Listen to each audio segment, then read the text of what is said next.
İngilis dilində, gündəlik danışıq dilində istifadə olunan maraqlı idiomları öyrənməyə davam edək.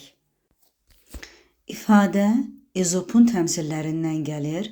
Belə ki, aslan ov bölünəndə hamısını özünə götürür. Buna görə də lion's share ən böyük pay mənasını alıb. Hərfi, yəni sözbəsöz tərcümə eləsək, şirin bölüşmü, şirin nəyisə bölüşməsi mənasına gəlir. Amma əsl məna nədir? Əsl məna bir şey bölüşdürüləndə ən böyük və ən yaxşı hissəni almaq.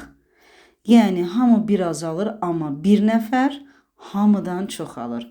Bax, o lion's share-dir. Azərbaycan dilinə bir ifadə kimi aslan payı və ya ən böyük pay və ya əsas hissə kimi tərcümə oluna bilər. Gündəlik həyatdan götürülmüş nümunələrlə, yəni cümlələrlə deyək ki, yadımızda qalsın. Necə deyərik, o pulun böyük hissəsini götürdü, aldı.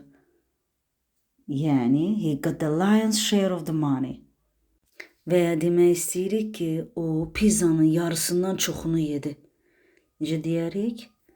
He ate the lion's share of the pizza. And here goes my question to you. Who usually gets the lion's share of the pizza in your family?